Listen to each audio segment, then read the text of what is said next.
there's this part that of me that just could just live in silence now.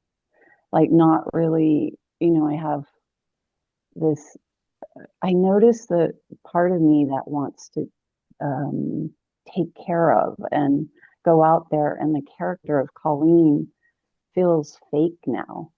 I don't know if that makes sense, but it's Yeah. almost like she's dying. Like there's a sense of who I am is in between. Now I go out there and it Yeah. feels like I'm playing in a world where everybody thinks they're separate. And I'm okay with I think separation is beautiful too. Like I'm not having a preference, but there's Right. this sorrow that comes when I feel this I could cry now, like Hmm. how separate it gets. And then I don't know how to stay like I don't know, it's like this confusion around. Yeah. I feel this sorrow about the separation. Hmm. And then I know I'm becoming separate just because I'm playing in it's almost like I'm to belong, I become part of the separate experience, our politics here and division.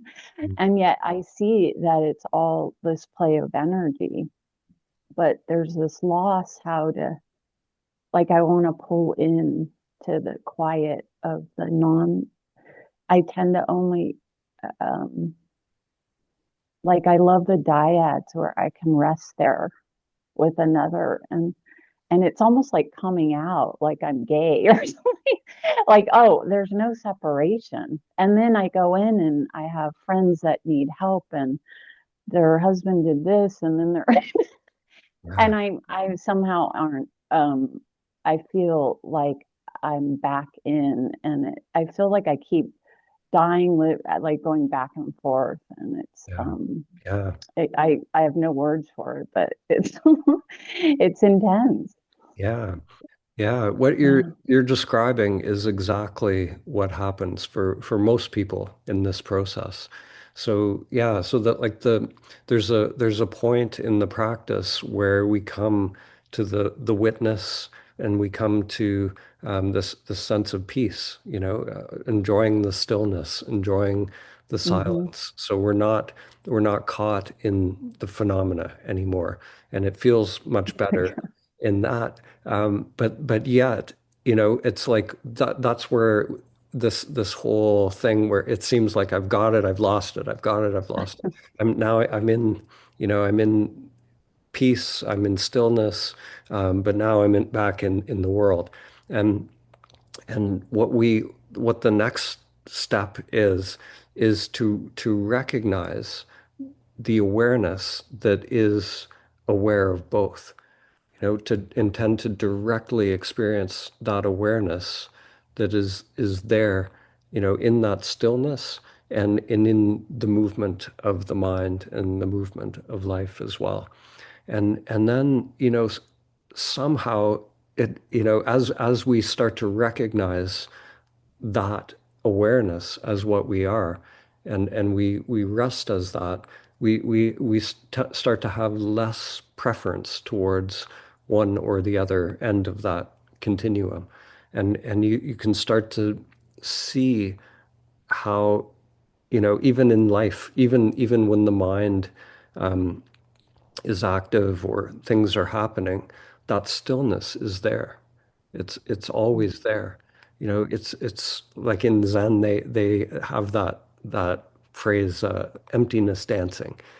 Hmm. So that's what the world is like. That's pointing to the non-dual state, which is it's beyond this. I've got it. I've lost it. Witness and phenomenal world. It's like it's all one somehow, and there's an awareness that is that. It's like, Hmm. so when we intend to directly experience who we are, who's aware of all of it, all of that continuum. Mm. Hmm.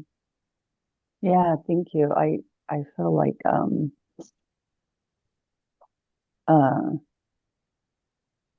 Yeah, I mean, this has been going on for about 7 years. So, and there's a naturalness to it too. I Guy, I don't know if I'm seeing Guy, but uh, I think yeah, it's just this quiet pull away that keeps pulling me. Like I would rather live in the forest, you know, and take a break from it. But at the same time, I feel the part of me that tries to, there's a strong caretaking thing that takes over, and I watch it, and I feel like this week I'm just watching it versus I'm getting used to it where it doesn't also drag me down, where I think because I begin to go, there's nothing to to to fix or care for.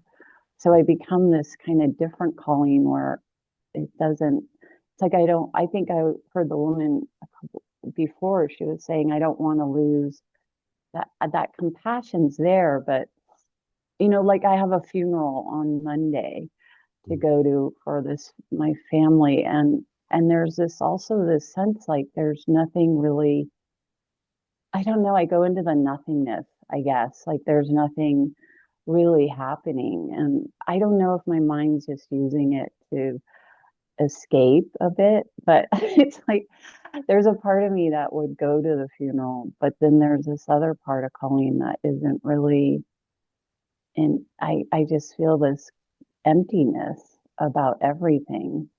And Mhm. it's not that it's bad or it's just this I move into emptiness really strong. Yeah. Yeah, not draw like I in on my own path there was a long period of time where I was really drawn to emptiness and drawn to stillness. The more still the better. Like I was like Yeah.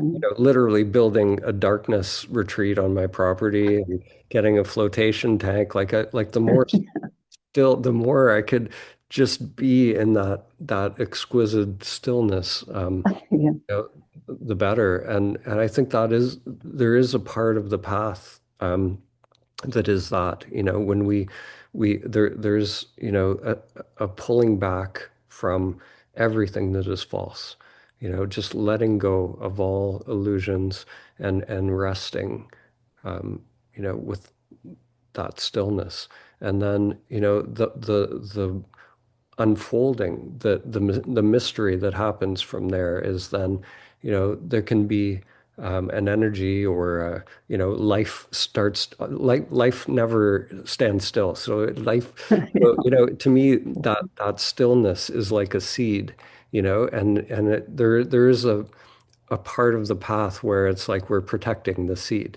We're just Hmm. just holding it, letting it germinate, and then we don't know what's going to grow from that seed. Anything, energies can wake up and there can be, something that unfolds that brings us into life in a new way and that is totally unknown. And yeah, so I think, that natural draw to stillness, when it's there, if that, there's an inner intelligence that, everyone Hmm. has. And if you trust that, there's some sort of inner Hmm. guidance mechanism that when Hmm. there's a time to go into stillness, it'll be clear and it won't Hmm. feel right to be going into the external phenomena if it's disturbing that peace. That peace is primary. Hmm. and Yeah. and then it is like when it wakes up, like that little flame eventually can become like a raging inferno, and it doesn't matter as much when you can go Yeah. into situations in Hmm. life. You could go to the funeral and it's like it doesn't matter, that stillness is there because and everything is just burning itself up kind of in the moment, but you know but if but if the external Yeah. is blowing out that flame, you know, Um, that's what we want. We want to protect that flame, that peace. yeah, it's weird because thank you. See, I feel like I could go. I was with Guy last night. I could just go, who who died? I could say things that people would feel like, there's a secret to it in a way that saddens.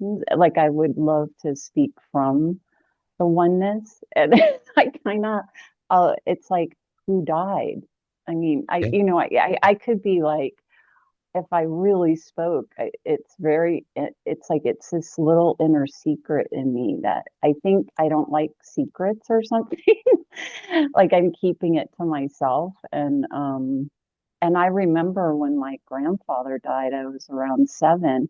Everybody was crying and I was super close to him. And I was like, I remember this feeling like he he didn't even die. Like I didn't quite have words for it, but I yeah, could still feel him. Like I wasn't really in the story of it yet. So yeah, it's just interesting it's such a practice going out there yeah. to play the character Colleen, and yet she's not really believing it too. So Mm. Yeah, I, it, it's it's a trip. it's such a dance. Yeah, I know. when you were speaking, it reminded me of when my mother passed away, and I had been doing an incredible amount of meditation up to that point.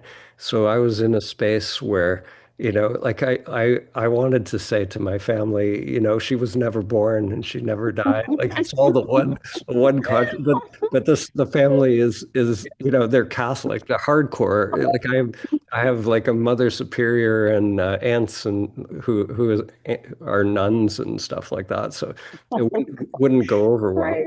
Yeah. So I had to, I had to tone it down for that. And I Yeah. and just, yeah, it is like sometimes we I think it is important to hold, the deepest truths. It's like you don't want to just there's a time and place if people are not Yeah. going to be receptive. But at the same time, in that experience for me, I had quite a bit of equanimity, so I could still kind of hold space for my family and not bombard them with my non-dual insights or anything like that. So yeah, so yeah, Yeah. and there is a kind of navigating like a middle way with it that we can, Yeah. and sometimes there'll be, at a funeral is a perfect example where there can be that person who is receptive.